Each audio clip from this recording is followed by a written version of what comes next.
What is up, everybody? My name is Justin from Party Rental Knowledge. This is my buddy Adam from. Yo. What's going on, brother? We're gonna start the Party Rental podcast. We're starting it back up. We're doing it again. We're gonna start going live in the Facebook groups. Don't worry, we're not gonna do it on Sundays. Today's a Sunday. We're gonna try and do it every Tuesday around 8 o'clock Eastern Standard Time. I'm not going to be on this computer all the time, so it looks like I'm looking forward, but I'm really supposed to be looking down here because the camera's down here. It's stupid, but don't worry. You're not here for my good looks. You're here for the knowledge. You're here for the information. So this episode is mainly going to be introducing me and Adam, talk about a little bit about our businesses. Then we're going to sit here and talk about the year that we had, and then talk about what our plans are for 2024 and yada, yada, yada. So if you don't know, partyrentalknowledge.com, you want to join it. You want to have a free account there and join Party Rental Knowledge on the Facebook. So lots of information in the Facebook group. We're going to try and migrate that over to partyrentalknowledge.com. But let's get into it. Why don't we go into the introduction? Why don't you introduce yourself, Adam? A lot of people hear me a lot.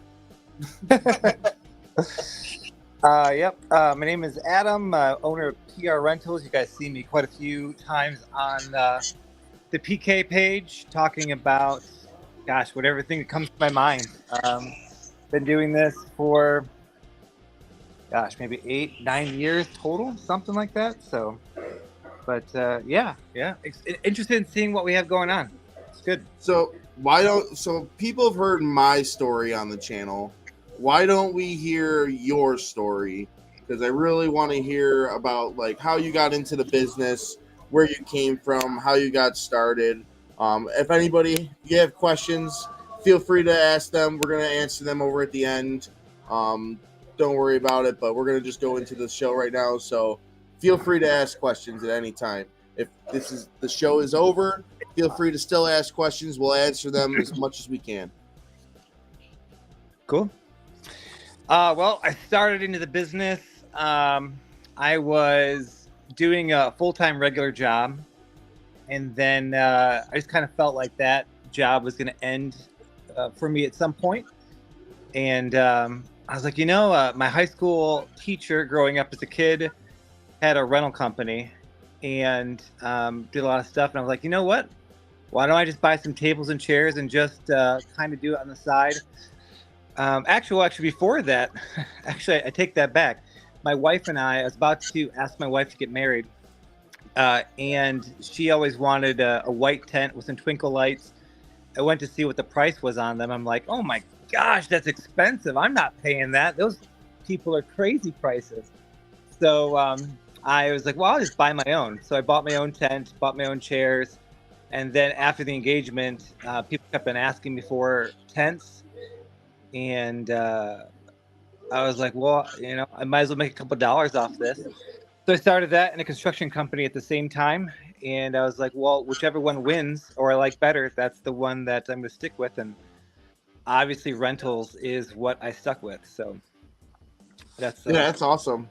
So you've had a lot of different rental items too, you said too, right? Like you've done the bounce houses and then you just really do well with the fancier stuff. Like I am a blue collar guy. I am a I like doing backyard rentals and stuff like that. I don't like doing the fancy little like not even fancy big weddings. I don't like doing any of the fancy stuff like that. I like doing large events, dealing with like large amounts of people and traffic and stuff like that. But it's really interesting. Like you do rentals where you actually ship stuff out across the country too. Like you have like your own specific product lines with certain rental, like certain dishware and stuff, like your own actual custom line of that. I think what you're doing in the rental industry, I think is extremely interesting, honestly. We started with tents, small tents, and then we went with bounce houses. And then I quickly got out of bounce houses. I said, this is just not for me. Just calculating things. I'm a person. I'm like, well, if I'm sending a guy out there and he has to stay there for 4 hours. I'm losing one guy for most of my day. It depends. Some people just drop bounce houses off. I didn't at the time. I like stayed with them or had somebody stay with them. And if I was gonna do it over again, I probably would just drop them off and let them do whatever they wanted to and then pick it up. But I love luxury weddings. For me, it's much more. No one else does it very much, so it's always exciting. It's interesting. After a lot of thinking, a lot of risk. So I have a lot of fun doing that. It's fun. We do have last year. We kept getting people to ask us to ship things across the country, and I told my wife, I said, you know, you're nuts. I mean, like, these people are nuts. They want me to send a $50 glass through the mail to California, and they want me to send like 300 of them. No, I'm never going to do that. And as time went on, I'm like, let's create something. Let's spend the money. We know we're going to have disasters. We know we're going to lose thousands of dollars doing it, but let's spend time really thinking it out and seeing how can we do this. So we did that, and we have not had anything break, which has been amazing. And we've had things shipped, like you said, all over the country. So that's probably like 2% of our business. We don't do a ton of that, but it's something that it's just fun. I just like it, so we just do it. So yeah, that's interesting. Do you do a lot of packages? I do a lot of packages. Like packages with your rentals, like packages like you get a bounce house and cotton candy machine, or packages. Yeah, like almost like sets. Like so, all my tents, you can do a tent with everything in it, and I'll give you a discount if you rent a tent with everything in it, one button off my website, and I don't have to deal with much problems. That's nice. I mean, I think that's the way to go. I think that the bounce house business, in my opinion, it's just my thoughts. I mean, being a part of this network has really changed my mind on that you can make $1 million doing bounce houses. I think it's harder. There's smaller margins in it, but I think that it blows my mind. I think I've definitely have changed my mind about the bounce house business. I think there is money to be made. So there's for sure some money to be made in the bounce house business. It's interesting. That's how Foam Daddy started. They started to capture the market. They started shipping rentals, and that funded us for the first 2 years in business. I'm pretty sure this was Paul's from Foam Daddy. Shameless plug. Foam Daddy, Foam Universe. It's like literally a month from now. I wanted to say it's on the 14th, if memory serves me correctly. Last I checked, there was like 15 spots left. So for future use of this video, it's not going to do that much good, but Foam Universe happens every single year. You should definitely check it out. Check out the tickets now if you want them, if they're still left. Definitely look into it, but if for future use and for future videos, Foam Daddy puts on its own foam conference every single year, and it literally has the newest innovations for foam businesses, great marketing campaigns and different speakers for party rental and event rental businesses alike. So I have numerous people I've talked to last year that literally went to this conference in the bounce house world, actually got information and use for their bounce house business besides just their foam business. They went there to get more information on how to run their foam machine, and they left out with better marketing materials towards schools and all kinds of crazy stuff, because Foam Universe is just it's not just for foam businesses, it's for business in general, entertainment business. But yes, we are going to try and push a foam machine because it's Foam Universe, and I honestly think it's one of the coolest and easiest rentals to do. I love it. I think it's awesome. I used to, when I was a teenager, I lived in Michigan, so I'd drive through Detroit, go to Canada, and they had foam parties. I mean, now I don't think, do they do a lot of like club foam parties anymore? I mean, when I first heard about like kids parties, I'm like, kids parties, foam parties? I'm like, that's kind of nuts, but I think it's awesome. I think it's so much fun. There's some of the more fun part. Like, my staff fight about doing foam parties. Like they're like, oh, I want to do it. No, I want to do it. I have like, okay, you did it last time, so we'll let you do it. And then I'm just like, the one kid's really good at it. And he doesn't call me as much, so it's like, start slipping him more of them and stuff. And I don't have any problems, and suddenly, he's becoming more of the foam lead. And it seems like it's pretty easy. I mean, everybody thinks rentals are easy until you do it. So is it pretty easy? Yeah, it just seems like so easy. It's just you gotta like. It's some of them common sense things that you need to have, like don't run the extension cords through the middle of the foam pit. Like you need to have your power set up the right way. Make sure you have enough power. Remembering to bring all the right equipment. And then it's your job as a boss is to make like for all these people, because at the end of the day, you want to make sure that everyone has the right equipment. They have sheets to remember the right stuff. They know what's going to be going on at the event, and they have the appropriate information what's going on in the event. The appropriate procedures are put out there, so like and it's redundant. So even if they're going to event A or event B, they know that they at least have a checklist, and that checklist is ever evolving when you have equipment like me, where I rent out dunk tanks and foam machines and mini golf and t-shirt launchers and suddenly it's like, okay, you're not just telling them that no shoes on the bounce house. You got to tell them that they got to put the air tank in a certain way so it doesn't break, or they don't cross thread the threads on a t-shirt gun. If you don't have good processes, that stuff just continues to happen. Were you renting a Foam Daddy today? Probably no. Today wasn't a Foam Daddy. Today I actually was renting out to a little sports center.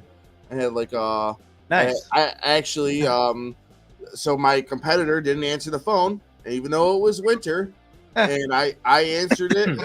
Like they didn't answer for a day or two, and then they called me, and then I answered, locked in the job, and then he called and ended up calling 15 minutes after I locked in that job. So answer the phones even on the off season. I'm up north. Like there's a lot of my competitors like, oh, we shut down for the winter. And then like sometimes they'll get phone calls and still do it.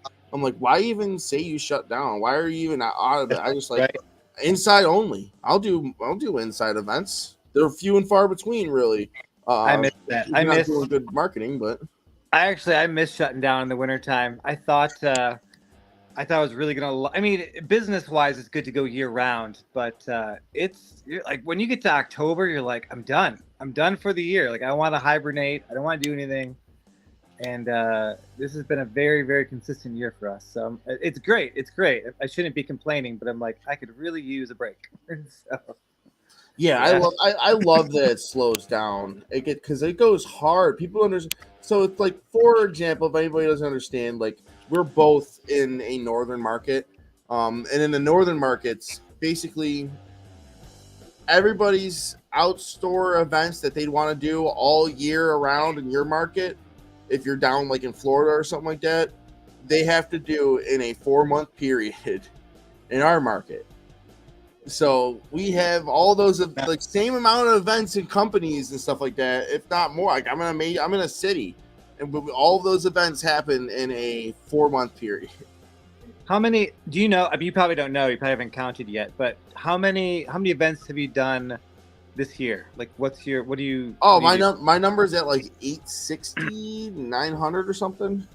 Yeah, I think the height of us doing tents and like smaller events, we were like 240, and then we dropped to 120, and then I think this year will be 60.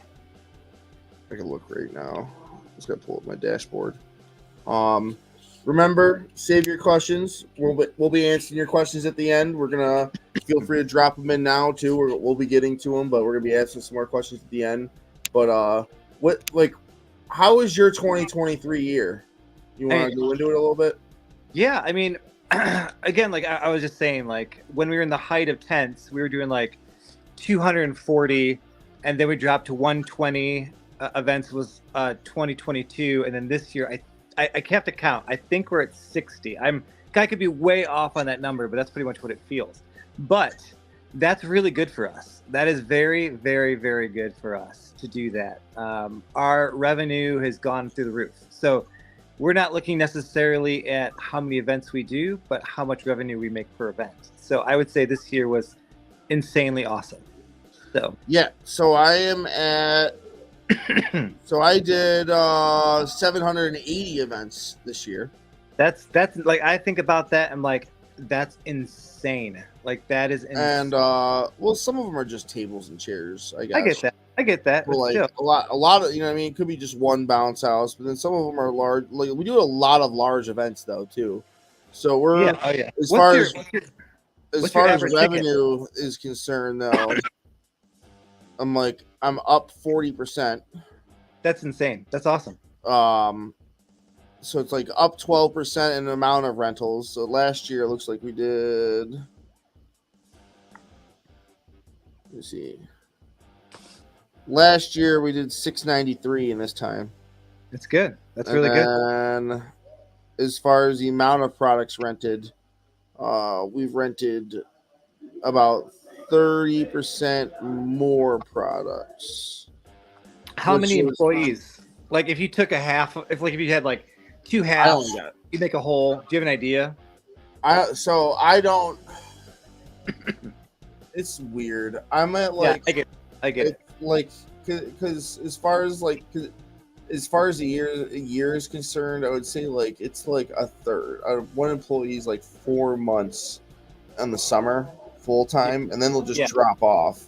And I do a lot of rotation. So I have 2 people that are on full time right now, and I only have 2 people that have only been like with me for a very long time. The one dude's been here with me consistently over a year now. He started in July of not this season, but the season before that. Yeah. So he's been with me for a year and a half now, basically. And then the other kid that's like my phone manager, he actually was one of my first employees too. Like, he was like probably like my 5th employee, but then he went back to doing pools and stuff. And then like the second year he would do stuff too. Like, I don't even know. I think he came in like my second year. The first year I didn't really have employees. Yeah. I don't know. So he's been with me for a while though, but he's been like on and off. But this season he worked with all season. Him and his brother are still working with me, but they're still not even full time. They're part time over the winter. Yeah. So like, but during the summer we're pushing it hard. How things have changed from really tents was our bread and butter. I mean, that was where we made our money, was tents for years. And then so we had like 12 guys, something like that. I'd have to go back and actually see, but I think if I can remember correctly, it was 12 guys. And then we just kept on like whittling down as we kept changing our philosophy and how we did things. Now, like, we have like no one. We can do a lot with just a couple people. And so we have like a dishwasher that comes in and washes dishes, because most of our dishes have to be hand washed, which suck. So literally, like, we'll have like thousands of pieces of flatware that have to be hand washed, every single one. So that's like, our labor is more inside our warehouse than actually outside our warehouse. We have a ton of labor inside our warehouse. So I think that's much different than what we used to do. It used to be all of our warehouse was outside. As far as the amount of people I paid in 1 week, like I paid like maybe 6 different people, and what, like, you know what I mean, at a time and stuff like that. As far as like during like maybe up to 8, and then like that's really good. That's about it. Yeah, it's like, and then it really narrows down into where, How many like delivery trucks do you have? I have one that I own. I lease another one, and then sense. I have I can lease. I would, if I needed to do 3 trucks and spread them out even more thin, which I've had to do a couple times during the summer. Then it's literally the same rate as my other rental, or any rental. It's a cheap rental. Yeah, and it's like spending that much. I spend that money, and I just add an additional truck that week, because it just makes more sense. It spreads it out, so it's like. Who do you lease your trucks through? Penske. Yeah, that's at least around here. That's what it seems like. A Penske. They're a great company. They're not a bad company at all.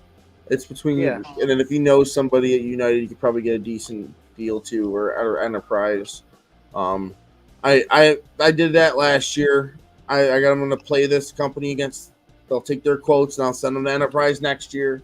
See, Yeah. and then Enterprise is going to give me a quote, and then I'm going to be able to take that quote and be like, listen, well, they just offered me this, so what are you going to offer me for next year? And then I'll be like, okay, well, they came down to this to Enterprise. Are you going to come down lower? Like, how long can we play this game until somebody budges and then just make a decision? I know. I think we'll keep lowering it a little bit. Adam Keller, doesn't he? I think he uses Adam Keller's got a unique situation where, like, it's a deal. He's literally telling me that, like, because like that the corporate is telling them to raise their rates, and they're just like, okay, we will, and they're just not. So wow. So, like, yeah, so he's got like an in with like the people there. Oh, like, you know what I mean? He's a really good. He must have a really speaker good guy with somebody or something. I love Adam. He's a great. Like, I went to his warehouse last year, I think it was, and I was expecting some kind of a way. I thought he'd be a good guy, but he was really good guy and crazy honest. Like, yeah, I don't know any guy in the business that's more honest. I mean, everybody's. I think like a good honest person. Like, he's overly honest. I was like, wow. So he's. He's honest Abe with the beard, man. He is. Like, he's a super honest person. He's one of the persons like I literally just looked and started reading my numbers off my phone. Like he's the one of the people that reasons I do that, because at the end of the day, I don't actually get information. Like I'm here to teach, but I also learn, because there's people like that are bigger than me, so I can learn tricks and numbers, and they can pinpoint. Oh, like, hey, I see the markers based off your numbers. I was at that point too, and they give me insight of numbers and what I can do to tweak stuff. Or I bet you if you're doing this, or you could really change it up if you do this, because I did this. I was there. When there was like when I started, there was no YouTube videos. It wasn't until Adam came on the scene to where he started doing the YouTube stuff. And there's no information in this at all. He was like going through all of his numbers. I'm like, wow, you are really, really honest. I would never tell my numbers. Now I will.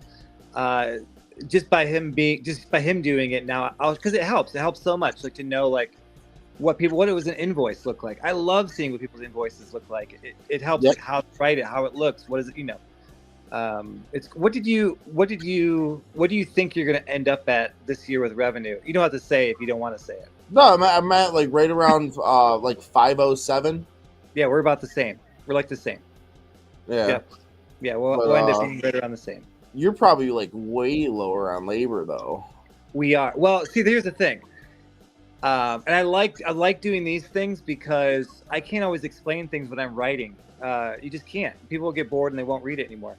But like, so our labor is extremely, extremely low, but our inventory is insanely expensive. Like we spend most of our money on inventory. Yeah. Constantly. So I mean, it's we're buying a 5-piece place set, like like knife, fork, spoon, whatever, for like $100 each, on one of our sets. Like, you can buy our Sabri flatware on Amazon for like $75 a flatware, and then you have to times that by like 1,000. That's insane for one flatware. So all of our money goes pretty much towards staff. Like that's where it all. I mean, not staff, inventory. So yeah, it gets aggressive really quick. Same thing with bounce houses. I just bought like another.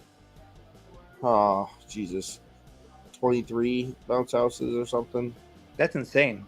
Yeah, but it's also exciting too. Like, like I complain about buying inventory, but at the same time, I'm like, if I went back a couple years and like they're like spending the amount of money that you and I both spend on stuff, like you wouldn't even like we wouldn't have believed. Would you have thought, like, say 5 years ago, you'd be able to spend the amount of money that you're spending? Like, oh, not at all. No, I got actual spending power. It's weird too, because it's me. I don't even have like a wife or anything, so there's nobody even telling me like, oh, you gotta buy it. Like I straight up can just go somewhere and be like, oh, I feel like buying something today, or not really right now. I'm broke as hell right now. Me too. I don't have any money. None. I'm literally strapped. I literally within this business and opening up the lounge downtown and what you call it, just PRK and funneling all into partyrentalknowledge.com, which, by the way, join partyrentalknowledge.com. Well, here's the thing: do your family members at Thanksgiving, Christmas time, like, because they don't understand the business, they don't really know what you're doing, like, yeah, like, are they like, you're always broke, like, or like, do they have like that kind of like thought, like, what are you doing? Why are you working so hard? You know, do you get that? No, they're all. So everybody thought I was going to end up in jail or something. Me too. Hey, yeah. so honestly, they're like, oh, because I'm open. That's the cool thing about it, because I'm open with my numbers. I tell them about it. Yeah. And they're like, what? Well, see, I won't tell my family.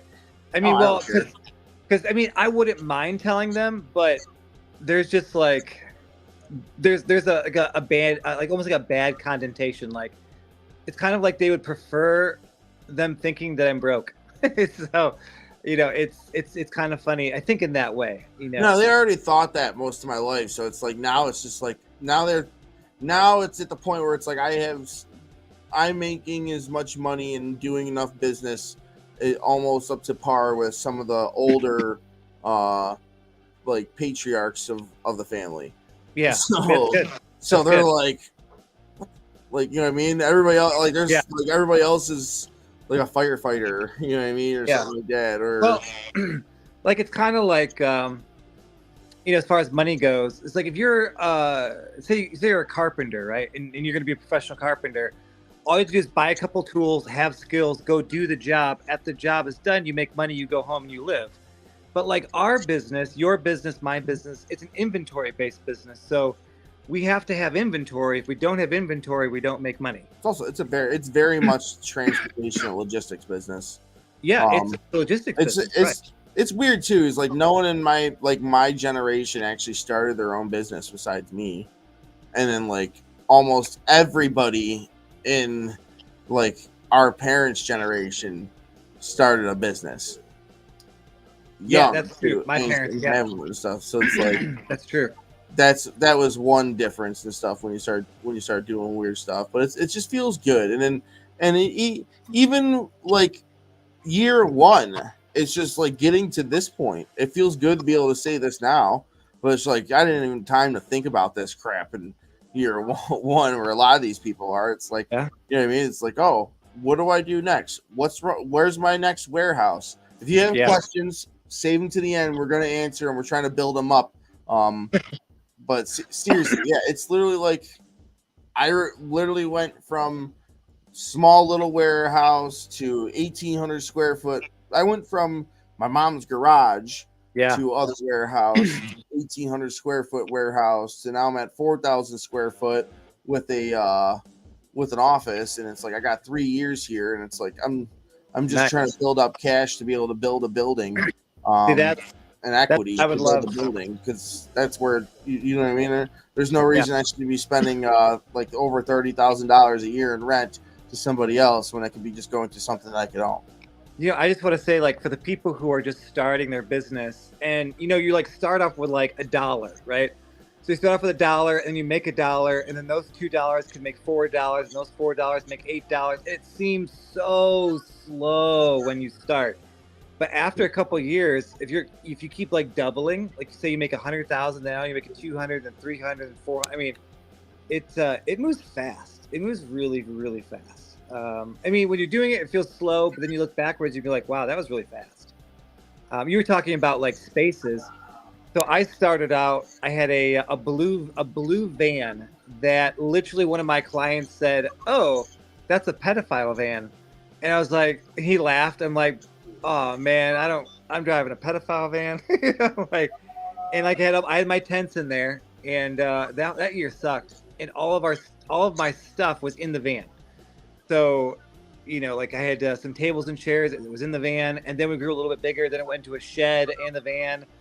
Then pretty soon I bought trailers, 1 trailer, 2 trailers, 3 trailers, and just for storage, really, because if you're getting a storage unit, you know, that costs you a couple $100 a month, but you can buy a trailer for a couple thousand, use the trailer, and then sell it a couple years later I actually doubled my money when I did that. If you got the land, it's a good storage move. Well, I mean, I made really good friends with my neighbors. I had a house in like the city, and you're not supposed to have stuff like that in your yard. And I said, hey, look, if you keep your mouth shut, I'll cut your grass and I'll treat you real nice. And he's like, okay. So I had like 3 trailers behind my house. Like I looked like a hillbilly for a pretty long time. But that's what you do. You got to look like a hillbilly. You got to do the. Yeah, I literally like my mom was trying to mess with my stuff and move it around in the garage that I was trying to store it in because she had the garage, and I lost my crap. I was like, you know what? I'm not gonna have her start moving my stuff around, and I have no time for this. Like screw it. I'm just gonna take the extra expense up front, and I could have probably even did more money my first year if I didn't do that. Yeah. End up spending a bunch of money in rent somewhere else. But you know what I mean? I got off the teat, and I was yeah. You know what I mean? I was up and just doing my own thing. So it's like I you know what I mean?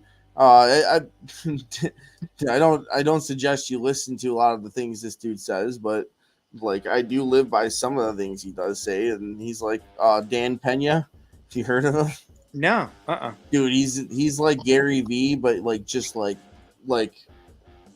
angry old man that is like I know what you're talking about. Yes. Yeah, I know. Yeah. Oh gosh, yeah. Yeah, so but he'll be like, put yourself in a predicament that you have to make money. And that's I had bills to pay. Yeah. You know what I mean? So I had to make money. I have employees to pay. I have to make money.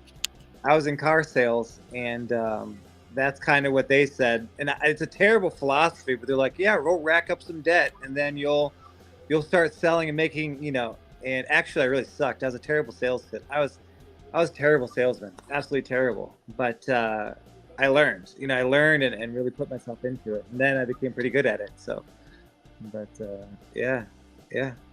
Let's see here. All right. So, what are your goals for 2024? How are you going to achieve them? Who, me? Oh, yeah. Is that a question? Oh yeah, it's a question for you. Oh, that's a question for that. We're going for the podcast. We're still trying to get everybody to basically go to partyrentalknowledge.com. But no, we're trying to get them just to ask their questions. We'll save them to the end. We're going to go over this, and then we'll start answering everybody's questions. We have a few built up. We'll let some more build up, and then we'll end this.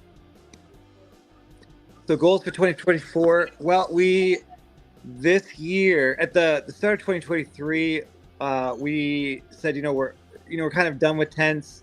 So instead of still just being completely done with tents, which is I wanted to be, but I wanted to be smart about it too because that was most of our revenue. We jacked up the price of our tents quite a bit to slow down the rentals. So I think last year maybe my wife would tell me I'm not right, but I would say we did about 10 tents last year. That's it, just 10. So this year, I'm still kind of leery about it. I don't know. I should easily be able to let them go, but it's kind of something like you've done it for so long. You're like, I don't want to let it go. I should just let it go. But anyways, getting rid of tents, absolutely done this year. And then everything that has to do with tents. So our block and roll system, all of our alley fold chairs, our white padded chairs, all the stuff like that's not considered what we do now, and then so doing that, amazingly though, getting rid of tents this past year, we broke even. Like we actually covered all of our bases.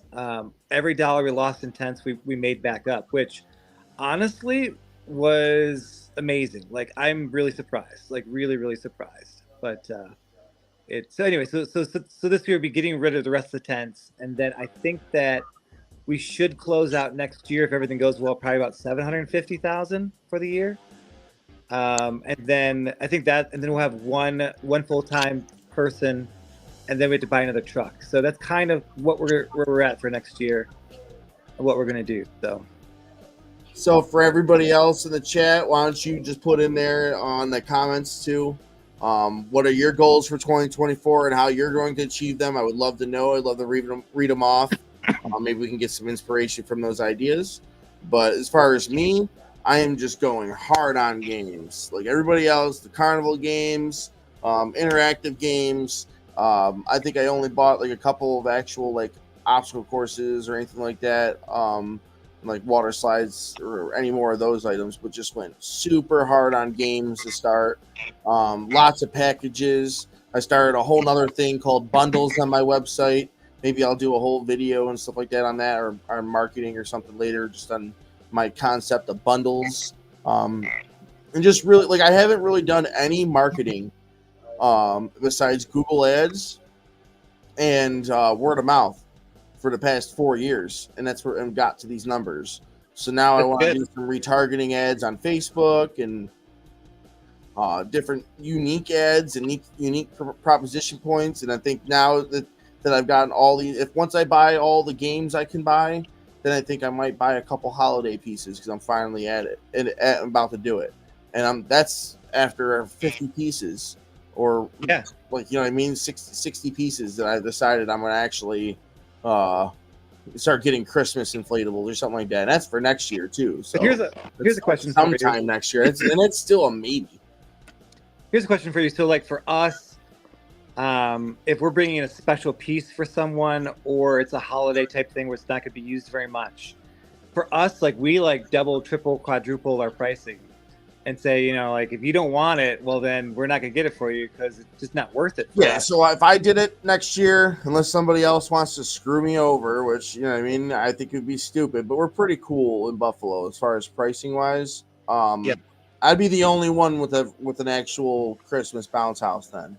That's awesome. Like nobody else has Easter stuff here or anything like that. So if I were to go as far as to get the unique stuff, I would be the only one in this area playing those type of games. Nobody does that in my market, honestly. I don't know what's going on around here. I'm surprised. I don't really care. I'm cool. I'm surprised. I do. I'm surprised that maybe you can correct me on this because Buffalo Tent and Table is in Buffalo. Yeah. I'm surprised that you're not. Tent and Table doesn't make a Easter Bunny bounce house because I get that. They will rent it. I'm just saying, like, I would think that every mother, brother's cousin would own a bounce house and rent them. They do. There's some of my I buy bounce houses secondhand sometimes and flip them. I sell bounce houses to people. There's people every year that start companies, and there's every year, every other year, I sell them. They go out of business. Every new company, I tell them, PartyRentalKnowledge.com. Come over to Party Rental Knowledge Facebook group. I feel free to help you. You can see what I'm doing. I don't care your market. I am a cocky redneck, man. I am 100% down for business. I don't think people can beat me. And if they want to start raising the game up, then I will just have to rise to the occasion or get left in the dust. I love that philosophy. I bet you everybody on here that's watching would be very, very interested in if you're in a saturated market and you have like a million other companies, how is your company, because you're not cheap, I've looked at your website. No. How are you able to do it? Like, how are you able to make it? Branding. I'm gonna lower my prices for the first time in 4 years on some of my items. Why? For flow, because I have the right pricing and all that stuff for all of my other games and all of my other inflatables. So I can't raise those even more because it just wouldn't work because I'm also reasonable. And then I want to be at the height. I don't want to be ridiculous. I get it. I mean? That's where my brand is. Like I'm at the top, but I'm not at the top and beyond. I get it. I think you can't. It's easier to do that for weddings, but it's not easy to do that for a bounce house company. You know what I mean? It's easier to do that for weddings than it would be for a bounce house company to come from that standpoint. Maybe. When there's options, it's always about budget. Budget gets brought up in almost all the conversations and stuff all the time. But a lot of times people go with me just because one, the way I talk, I bring up a lot of different education standpoints. I'm always talking about safety in my sales. That's smart. And people feel safe that way. Especially corporate. But I'm not the only person that does that around here. I also, the amount of stuff that I do offer. So I offer tents, tables, chairs, bounce houses, all the stuff. So being able to encompass and do all of the events, word of mouth marketing outside of work. I get a lot of different business just from talking and just going to a brewery and eating and being like, hey, oh, I heard you're doing. Oh, I'm taking a piss, and I see a flyer for an event going on in the summer, like 4 months from now. Their giant bash or event. I'm like, oh. So here's a question for you. They're obviously planning that now. I wonder if they have anything for it. Most of the time, they're always trying to drum up money and tickets before they even rent something. How much are you?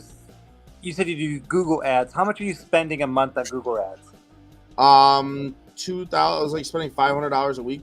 Holy moly! Oh my god! Like, I wouldn't reach my cap all the time. I wonder what we do. I mean, right now we spend we don't pay any money on any type of advertising, no SEO, nothing. Not. I think you should run Google ads for weddings and stuff like that. I would at the very least. Like I do it for tent rentals and stuff, but I would definitely be doing Google ads for weddings. If it's your prices that you are at and all that stuff. Yeah, you'll definitely get more of an influx. Because it's just pay per click, but it's like you just gotta narrow down. You gotta find somebody good in your industry that knows how to it's not just about being able to do keyword research. It's about knowing about the anti-keyword research. Like most people that do Google ads and stuff outside of this industry aren't going to totally realize that they should probably put house rentals as a negative keyword when they're doing your bounce house rentals so that you're not losing a bunch of clicks. So there's probably a bunch of shit that in weddings that would come up when you're looking up weddings that you don't want to even be known for or even people to click on. So that's where a good Google Ads person comes into handy and monitoring that stuff. The marketing ninja is pretty good. Our client for us isn't really brides. Our client is wedding planners. Like that's who our number one client is wedding planners. We don't even think about brides really. We think about wedding planners. So for us, it's how to Google ad or Google search wedding planners and not actual brides. We don't want brides actually. It's not. We like brides, like we don't hate them or anything, but I like that. That's actually even more smart because you want to go for the planners because then the planners will deal with you, and then the planners also deal with the bride, so you don't got to deal with that. Yeah, because I work with the planner. And then there's a scapegoat and a middleman's. It's like, oh, well, you didn't set the expectations with the bride. I set the expectations with you. Right. Yeah, and I love it. They know exactly what they want. It's just bam, bam, bam. As long as we do our job like flawlessly every time, there's no problems at all. No problems at all. Now, if we screw up, we're gonna get sued. Like, we'll get sued faster than you can say, hello. They'll sue you fast, but because of our clients, they just our client 2 weeks ago or a week ago or something like that rented out the whole hotel, the nicest hotel in Cleveland, every single room, and owned the building for the weekend. And the way that he talked to people, you just knew he's gonna buy your company and sue you or something if you mess it up. And so there's no mess ups, no screw ups can happen at our level, none, zero. So it's scary. That part's scary, but as long as you do your job right, it's easy peasy. It's wonderful. Alrighty, so we have some questions in here. Feel free to ask some questions. We're gonna start answering them.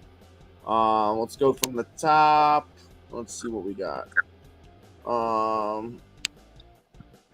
Okay. What items are you getting more of next year? What product will be your main player or face of your business? Right now, I don't have a face. I have multiple businesses with multiple faces. So I am pushing very hard on games. So I have a whole other game website that actually presents games on that site only. So, but I also rent games as a whole section on my site. So I changed my header of my site to a whole bunch of different categories and brand options. So I offer mini golf, I offer foam, I offer the carnival games. Those all have their separate buttons, and I replace those with things like concessions, which don't make me as much money as those do, and dunk tanks, which don't make me as much money as any of those do. So I put all the higher ticket items and bundles and stuff on my site and on those tabs. I rather send people to there than to things that are not making me as much money. And as far as but products, yeah, lots of games. The face of the company is always should be like your logo and the brand itself, and then in the offerings. But having those sub brands is one of the reasons it's like your face of your company is just like Groovy Foam is just foam. The face of the company is foam. The website is foam. Everything is foam. So when you're talking about foam sales, it converts better. So if it's tied into the same back end, when that machine gets rented, it doesn't matter if it's coming off this website or this website. And if you're running ads and you want to start spending money on ads, like now you put ads on the foam website because that's high converting for foam. If they're looking for foam keywords, they're definitely looking for a foam site, not necessarily a party rental company that offers foam and everything else. That's why those individual sites are super, super great and highly converting. Hey. But all right. I know you actually got into this when we first started, but you want to talk about how you got into this in your past a little bit more? Like anything else that you forgot, you think you didn't add or anything from that other conversation? I'm trying to think. I'd probably say I was the cheap guy. Like when I first started, like I was like the race to the bottom guy, and now I'm like the race to the top guy. I think that was in the beginning, that was the dumbest thing I ever did was go to the race to the bottom, because like if I was going to try to sell an iPhone to somebody, a brand new iPhone, I said, here you go, $100. I'll sell you for $100. They'd be like, I'm not buying that from you. That's a bunch of crap you're messing with. Even though it was a perfectly brand new iPhone, people aren't going to take the risk. So your prices have to be in an area that makes sense to people. Like if you're seeing gas for $4 a gallon, and then some guy has gas for 10 cents a gallon, you're not going to stop there. You're going to be like, this is probably bad gas. It's going to ruin my car. So you have to be on par, on average with everybody else. And one thing, a myth that I found while I was doing bounce house and tents was, if I was going to do it again, I would at least match the big guys in my area. At least match them. If they're $400 a bounce house, I would be $400 a bounce, because some people want to go to a large corporation, a large company, and some people want to work with the little guy, and they'll pay the same. They'll pay the same. It makes them feel comfortable. It makes them feel safe. If you're charging the same thing. So I personally, it's not even just that. You also got to match with the brand and presentation a little bit too. True. If you're going to charge with the big people, and that's where I learned. Like I literally got into fist fights. I physically put my hands on people in other states because they wanted to charge in the carnival. They want, like, I'm playing the basketball game and they're trying to do $1 one shot, and I'm over here trying to do 3 shots for $5. You're working $1 one shot. This guy has to sit there and shoot 5 baskets before he leaves, and you can get the next person in for the same amount of money that I'm working over here. And now they think you're offering a better deal, and you're not, and you're screwing me up. So now I can't even offer it. Yeah, I can't even give them an extra shot for $1, or maybe just grab an extra buck or something off of them. You don't even have that option. We're going to give it to them for 50 cents, like a quarter or something. What are you doing out here? Like, I literally got into fist fights at the carnival over that. People telling, this ain't Walmart. We can go behind these games. So when I first got into this business, when I as an owner, and I was hearing some of the big dogs talk about, don't race to the bottom, don't be that person. And I'm thinking to myself, well, the only thing that actually sets myself between me and the biggest company in America is a proper brand and a good website and good structure. That's true. You don't need to know if I'm delivering 800 events in a season or if I'm delivering 100. When I first started, I looked like I had a professional company that was more professional than other people. So I could charge at the height of the market, if not more. And now it's like I offer a better service than there's somebody even charges more than I do in my market, and I offer a way better service than they do. They weren't answering the phone for a week and a half. So, like you know what I mean? Like literally, like little things like that is what matters. I agree with you. I think like you're like a website, or you like is the window of your business, and no one ever comes to our warehouse ever. No one comes to it. Never do they. And so they don't know how big, how small we are. They don't know anything. All they know is how good our website is. When someone calls our number, it says, press 1 for accounting, press 2 for a representative, blah, blah, blah. And it sounds like we're a major corporation. Right? The only people that come to my warehouse is the mailman. And I was like, actually, the building I'm in now, there was a sign company, like where you do like get your signs and your graphics and all that made. Yeah. Logos for your car. He can. Once my truck's ready, I'll get that wrap from him most likely. And he was in there for 20 years, and like so, I get more of his customers that come into my building than I do my own. 100%.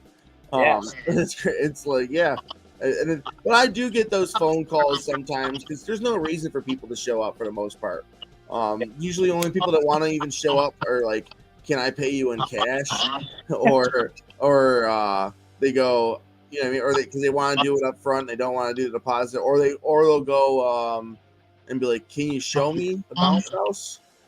And I'm like, "You can come here and I can show it to you on my TV, and I'll go through the whole website and I can go through the whole booking in person with you. I have no problem doing that, but don't come here and expect me to blow up a bounce house for you." No way. That's a lot of work.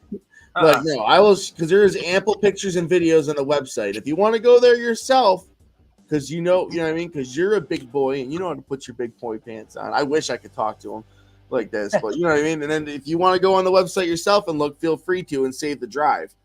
Yeah. Okay, I probably should. I don't feel like driving over there. You know what I mean, and have some kid trying to upsell me. Maybe I'll just go on the website and take a look. And the website does a great enough job to actually upsell and stuff. That's one of the few times I just send people to the websites. With racing to the bottom, when I was going that route, I mean, now I'd say it was actually somebody on one of the groups who was mentoring me for a while, and he said, "Adam, why do you keep on trying to beat your competitor being cheaper?" He's like, "You're killing it for everybody else." Because I'm competitive, like I want to win the race. But I was more along the lines of like, I'm going to take you out. I'm going to wipe you out. And in this industry, that is absolutely the wrong way to think. You want to be collaborative. I tell everybody, the other thing I tell besides joining PRK, PartyRentalKnowledge.com, but besides I tell new people that, I literally tell them, I'm centrally located. Call me if a blower breaks. Call me if you need an extra table. Call me if you need an extra chair. I will sub-rent to you. I will do whatever you need. You know what I mean? You want to talk percentages? I have all kinds of different equipment. Let's talk shop. You just have questions and answers. I'm perfectly willing to help you. Why, Justin? Why would you be willing to help me? And you know what I tell them? Because you know what I mean? Because when you freaking sell all your shit, I want to buy it. That's it. Yeah, I mean that's a good side benefit. And I want you to give me a good price. Yeah. Hey, that works. I'm 100. I'm not lying and stuff. I 100% don't think if I tell you all of my plans, could you put it together in your head like I do? And if you do, I don't think you can outthink me after that. Yeah, you're right. I'm obsessed with this industry. I'm with you. Yeah, it's a fun business, and the thing about rentals is people get stuck with, I rent a bounce house or I rent tents. You can rent anything. Like I've picked up like furniture on the side of the road and rented it, turn it around the next week and rent it, and made a huge profit on it. I mean, you could literally rent anything. You do a lot of wood shop and woodworking and stuff like that. We do, because I was in construction and I did a lot of like finished carpentry. Personally, that was my trade, is finished carpentry. So I do that currently, but I'm quickly going to stop doing that just because You know, in the moment, it's better value for me to build these things, but like as we go into next year, it's not a value for me to do. It's just better for me to just spend the money, have someone build it, and then Unless you need like a bar for yourself for the inventory or something like that, right? well, if it's something that I can't find a carpenter to build, and I think that'd be a really good product. Like there was a product that I wanted from China, but I just wanted one of them, and China was like, well, you have to have four of them, and then you have to wait 6 months. And I'm like, well, 6 months from now, in my business, trends either you're on the trend or you're off the trend. And I was like, I need to be on this trend, and so I had to build it. It's just something I had to build. So I did that, but I'm slowly gonna stop. It depends. If I can find a good carpenter to work with us full time, I have a great wood shop, so I probably will hire that guy to do woodworking for us full time. But I know I personally need to get out of it. It's not worth. It's bad. I love doing it, but it's just bad for me to do it. So, yep. At least now. Let's see here. We have some more questions.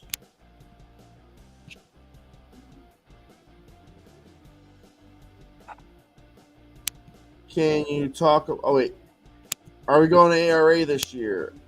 If I can get the money to swing it. Adam's already got a hotel. Not this Adam. Adam Keller has already got a hotel, and I will possibly go there. I don't know. It really depends. I should go for education wise, especially because I'm trying to think about getting into 40 wides this year. At some point, potentially, maybe. But yeah, I don't know. There's a maybe. That's a maybe for me. Are you going to ARA this year? Me, no. It's not.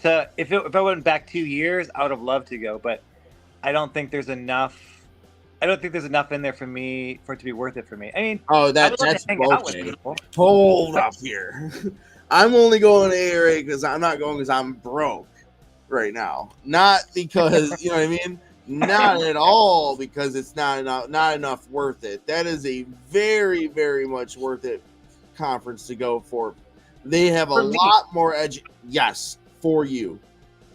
Even for there's companies there that you could be finding some of this dishware from that you're instead of Amazon, and that you could be possibly talking to make you unique stuff at way lower prices at this convention than.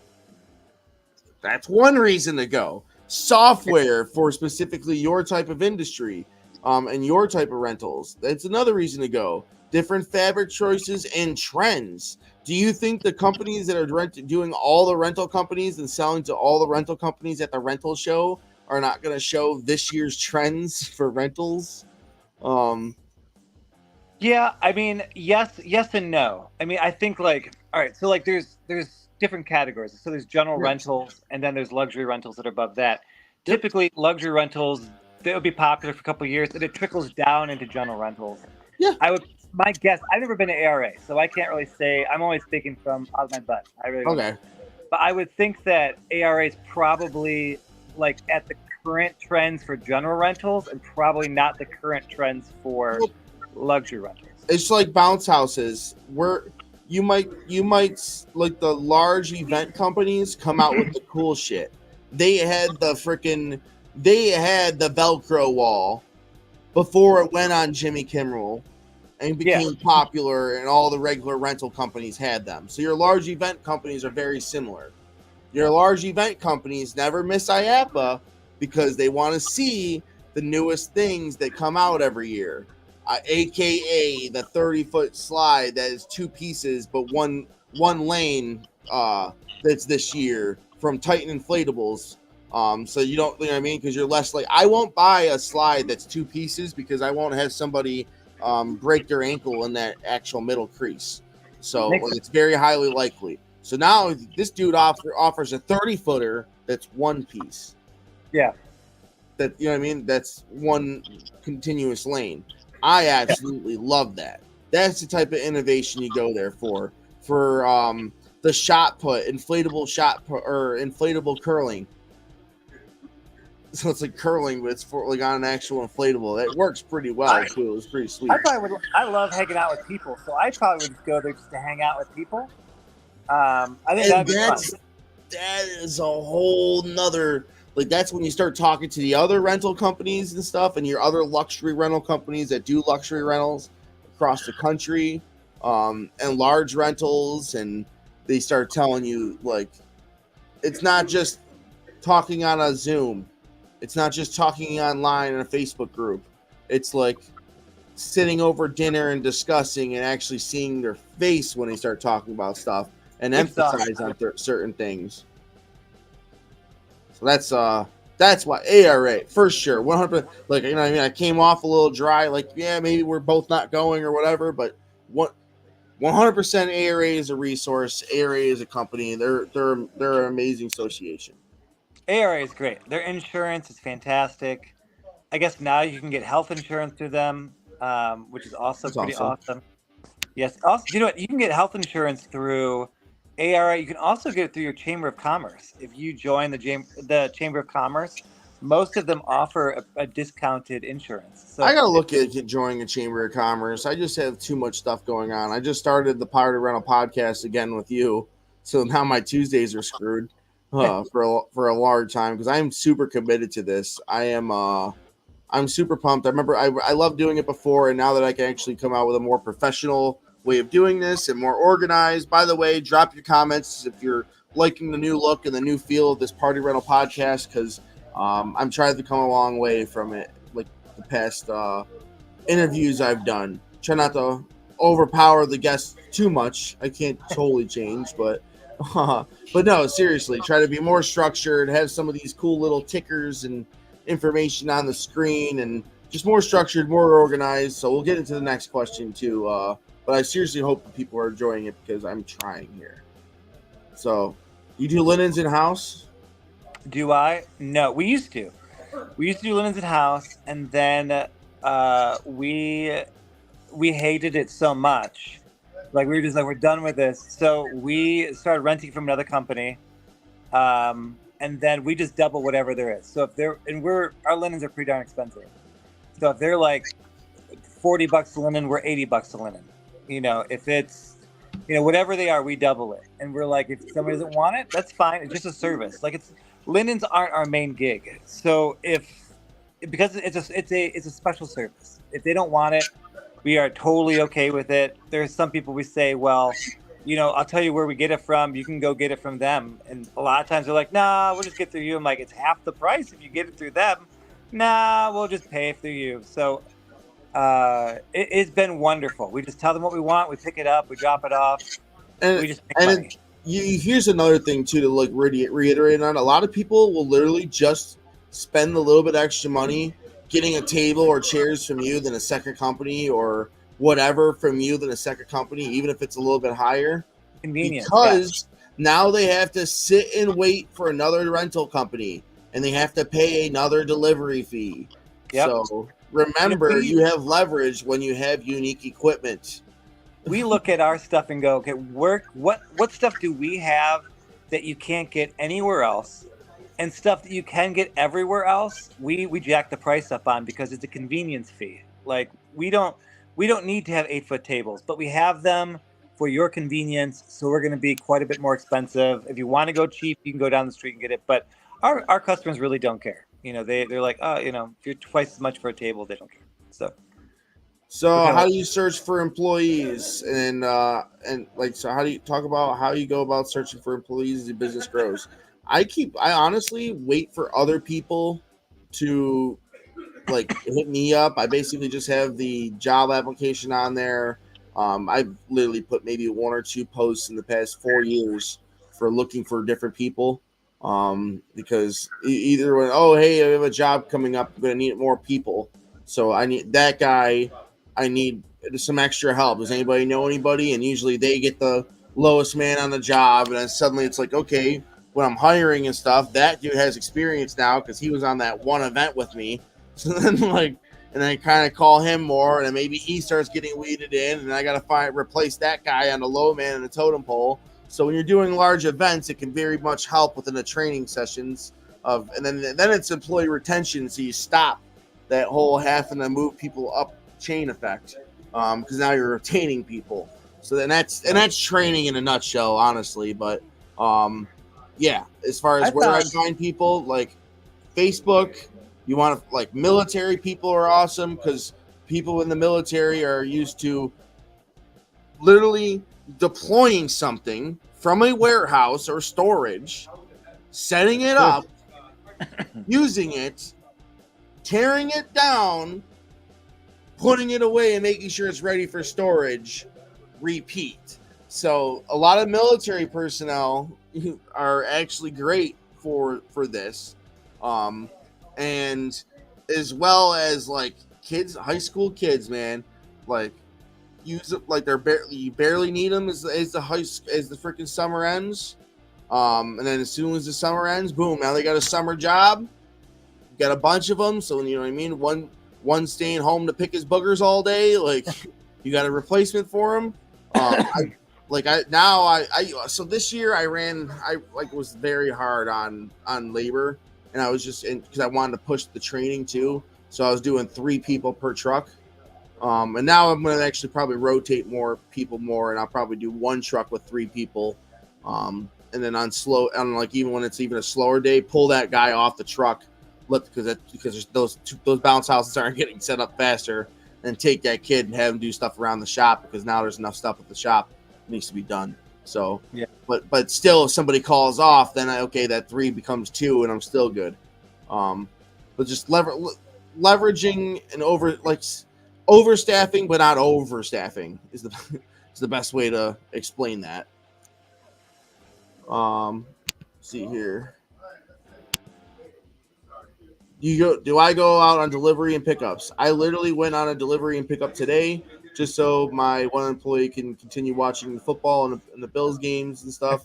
Like, the Bills games is on right now. I just probably missed it, but I don't care, because I want to be here educating everybody else, and we're not going to be doing this on Sundays that often. It's going to be Tuesdays at 8:00 Eastern Standard Time.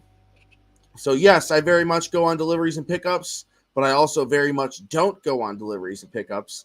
And I probably maybe did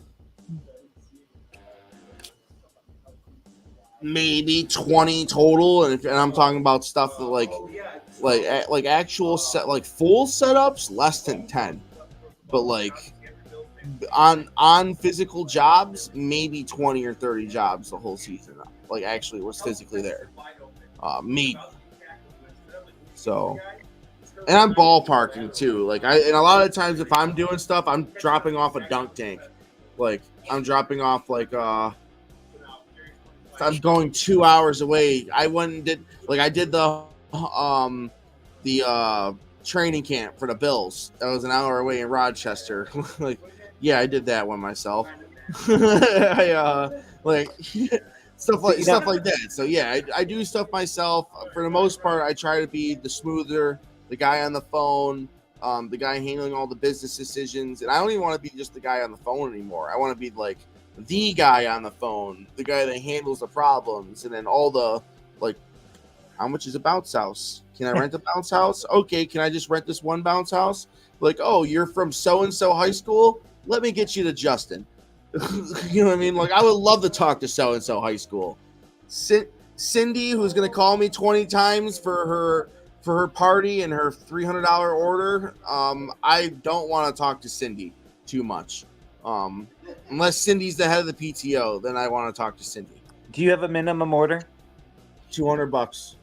Yeah, we're currently 500, but we're going to 750 at the beginning of the year. Oh yeah. Where do you purchase your Carnival games? CarnivalGames.com, Aquaventronics, they're both the same company, and then there's also Works. They're both great companies to get games from. I also own everything Twister Display has. I bought all their stuff before I bought any of the other games. Especially if you're a cheaper company and is starting out, they're an amazing option for a bunch of tons of games. Even if you're not a cheaper company and you're a big professional company or you're a luxury company, still check them out. They have stuff for you. They are the leading provider of dunk tanks in the world, Twister. So yeah, Twister Display, Aquaventronics, aka CarnivalGames.com, and Works Manufacturing. You can also get WERTZ, WERKZ. Don't do You that can if you're doing branding for your names too. I hate that shit. you can get some cheap stuff, like Connect Four and stuff on Amazon. That actually Yeah, gets yeah, exactly. You can get all the like a lot of the yard games. Like, there's people that ask me where I get my cornhole sets from. Where do I get all these different things from all the time? Where do you get the giant Jenga? There is somebody making that crap in your backyard. Trust me. There's somebody local to you making that stuff. There always is. You can get it from them. It's the easiest way to do it. Or you can order online. It'll cost you a little bit more. I literally have it renting. I rent it for the price I bought it for. So every time it goes out, I make money. Like at this point, so it's like I don't even care about that. But to go back to your question earlier, Adam, why I lowered my prices. So I know I'm the worst jumping back and forth, but the reason, so I bought all those carnival games, and those are like at like $200 to $400, maybe $250 to $400. Whereas in my electronic carnival games and my electric games are like between like $200 to $250. So I had my carnival games at $150, but that's just way too hard for regular like tub games that most people rent for $75. Yeah. Even if I'm going to put it on it, like if I'm doing it on a more luxury, I'll do it on a separate brand. So I wanted to drop those to $100, and then just because it's just going to flow a lot better and be better, and I can still do the packages. I just add an additional game, so everything flows nicer. And then my actual frame games that are at $100 right now and don't go out as much, but kind of go out, I'm going to drop those to $75. Because then now I'm actually at par with all the other companies who have their games at $75, and they actually rent these ones at a little bit higher. So now I'm like, or at the same price. So now it's like, okay, I'm at the same price as them, but now I have better options. And what's your what do you know what your average ticket was this past year? $650. Good. That's good. Thoughts on exclusivity agreements with venues and wedding planners? Yes, you have to give them discounts though. I don't like them. Well, I don't like them for a couple reasons. People are asking us to do exclusives with their venue, and I mean, I'm probably the only person that will tell you that they're not. I don't like them. I don't like them because I'm pro bride. I'm pro planner. And so if you're really wanting to have like the best wedding ever, you really need to have more rental companies than just yourself. And so I really push not doing it. I know it's kind of like anticlimactic. Like, well, if you're the rental company, don't you? Yeah, because then you have to be locked into actually providing them everything. And if you don't have everything, then you're actually locked in. That's true too. I mean, the weddings that we do, like our clients, like they want options. They don't. And I'm okay. If they don't want to get something from me, I'm completely okay with it.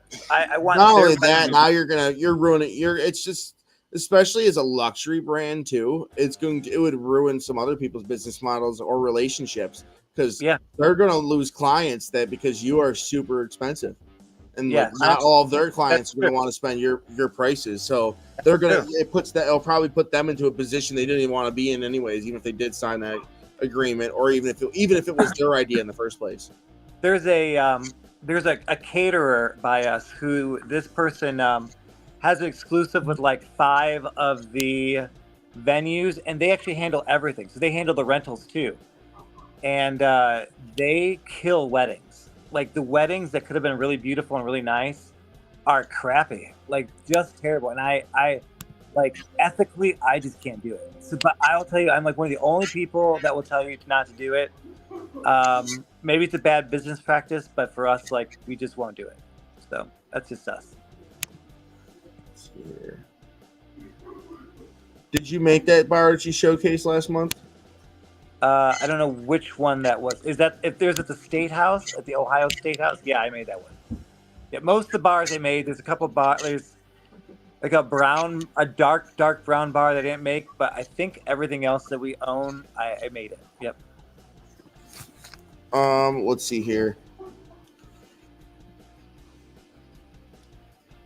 So somebody was asking if I remembered when a crystal wall fell down at ARA. Yeah, that was like literally all these glasses. Oh no! Like, yeah, it was right near the Foam Daddy booth too. No. Yeah, it literally like it all literally just got like all came down. It was Man. actually really That's aggressive terrible. and bad. Let's see here. Yeah, no, that was actually really bad. They were like literally like picking everything up and putting it in the carpet, just to actually see if everything was, what you call it, everything was together. Wow. Wow.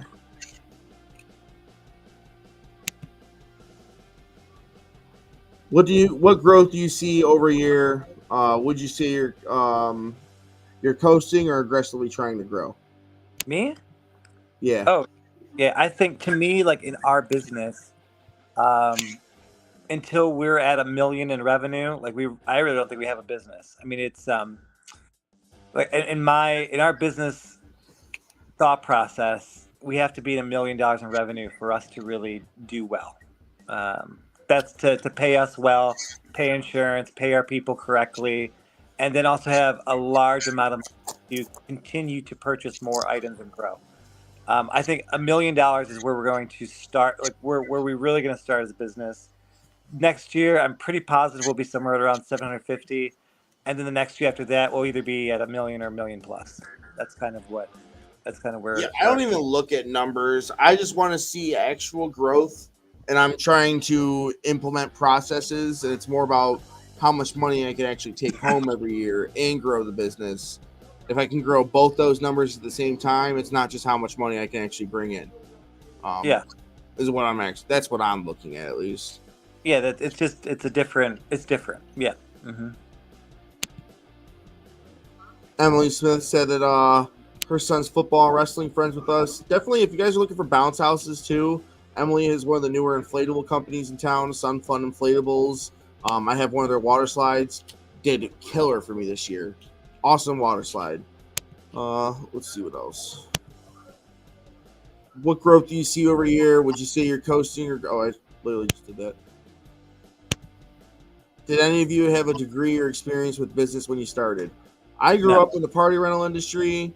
I also grew up like in the carnival, doing entertainment. I worked for other businesses before I decided to start this, and yeah, so I've had a lot of experience, but not any experience in. I dropped out of high school when I got my GED and then all that, so I have no degree in college or anything like that. But I actually have a knack for business, you'd say, I guess. So I have 3 businesses now, and they're pretty active and all 3 are doing pretty well and pretty active. I originally said no, but technically, I mean, I went to chef school for hotel and restaurant management. So there was definitely some business stuff in there. But when you go to college, they teach you how to work for somebody to run their business. They honestly don't teach you how to own a business. I think there is completely different. One of my guys who worked for me went to business school, has his degree in business. There's no way he can run a business. He can only work at a business and help run, like to start one. There's no way. There's a different set of skills they do not teach you. So last one before we leave. So I want to basically go into this and then also go into the PRK stuff and just push PRK one more time. But hold on 1 second. We got one more question too first. What's up, guys? Adam said his main customer is wedding planners, and I'm wondering if you have any advice for others looking to target that cohort. Yeah, look up wedding planners, call them, invite them to your office, let them know that how you're the best and the products that you offer. And then personalities will click and you'll actually be able to work with them more. But usually they want to know, wedding planners usually love newer companies. They like trying them out. But you got to make a good first impression or else they won't even try you in the first place because it's their brand on the line too. It's true. Yeah, it depends on which wedding plan. If you're going for like startup wedding planners, which is probably what you're going to attract, is someone who's just starting out, which is great. Actually, I highly recommend it. Is go after the starting out planners in the beginning. You'll learn a lot, and if you make mistakes, it's okay because they're probably not going to last very long. So So you make the mistakes with them, and then as you build, you won't make those mistakes again as time goes by. And the more and more you start doing things, people will see what you're doing, and they'll automatically gravitate towards you if you have the right stuff they're looking for. Awesome. So to wrap it up, who won the $500? I'm just gonna assume this is from Freddie, but basically nobody won the $500 because nobody posted during the entire week of IAPA or the week after, like I was trying to, on the group. Maybe they don't know how. Maybe they had some problems. Maybe because everybody was extremely busy and then just posting on Facebook, even though I had tried to push as many people as I could over there to post pictures. What I really think it is user adoption. So on a separate night by myself or anything, I'll probably be doing like different classes or etc. for Party Rental Knowledge to show people actually how to use the platform that we built. Picture sharing, video sharing, information on all the different products. I already have all of Bouncing Angels products in there.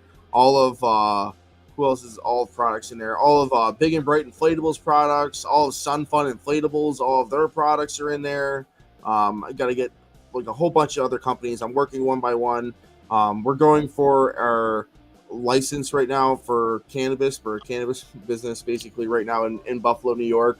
So I've been just slammed dealing with that lately. And also dealing with all the marketing and stuff for Just In Case Party Rentals, working on my website because we're doing a big push for marketing in January and February, as well as I have $30,000 of ads for I have $30,000 of radio ads I got to spend in the next coming months. So I got to do that as well. So I've just been very, very busy working on that stuff and editing all the videos for my APA. So you should see some of those videos coming this week. I dropped all 3 of the software providers. I already dropped those on the YouTube channel, so you can see those are live now. But I have to just keep dropping. I'm going to try and basically do every other day or every day and release a new YouTube video on the channel of just all the stuff from my app. I have like 20 videos. I guess there's 17 left or so if because I already released 3 or 4. I don't know. Maybe there's like 15 left or so because I did release a couple other ones. So there's tons of content from there. Lots of manufacturers that I've never interviewed before, manufacturers that I haven't seen anybody else ever interviewed for before or talk about, even Ishmael, calling you out, buddy. But yeah, no, seriously. Good stuff coming from PRK. I will love to do another because everybody still has all those pictures and videos from IAPA this year. So if there's enough basically rally while doing a re challenge or doing another giveaway where I actually get people to participate. And if you want to promote it as much as you want to bust my balls there, Freddie, we can definitely get some action and get some people to go for this $500 giveaway because I still have the money to give away. I still would love to do a giveaway if we can get all the different. The goal is to have people's IAPA booths and pictures of them. Like I did and manually took all the pictures and videos myself. I just have to do it and upload it. So I already have all the pictures and videos of most of the booths at IAPA from all these brands. And I can upload them myself, but I really want other people to participate. So that's what happened with all of that. PartyRentalKnowledge.com. Check out what's going on there now. We're just going to keep adding more resources. I'm coming out with a book too. I'm like 78 pages in. And that's with type 12 font. So we'll get there, everybody. And then now we got Party Rental Knowledge podcast on Tuesdays. You want to plug anything, Adam? Anybody you love? You want to say hi to your mom or something? Hey. No, I'm pretty good. No, it's good. I really love I love hanging out with everybody, and I really love talking to everybody on the page. It's really good. Actually, it brightens my day. Honestly, I really enjoy it. It's your mind is one particular thing, and then you're able to help somebody, and it just clears your mind out. I love it. It's wonderful. I seriously enjoy all the posts you put in the group. I seriously appreciate you being a moderator there and helping and actually keeping some of the drama down, but also keeping the conversation up. So anybody has any questions, feel free to drop them in the comments after the YouTube video is ended. We'll still answer them. Feel free to hit us up on Facebook. We'll help you out. Don't blow us up in the busy season without paying us, I guess. Like, seriously. But no, seriously, everybody, I appreciate you for watching. Like and subscribe, and I'll catch you on the next one. Tuesday, 8 o'clock. See you.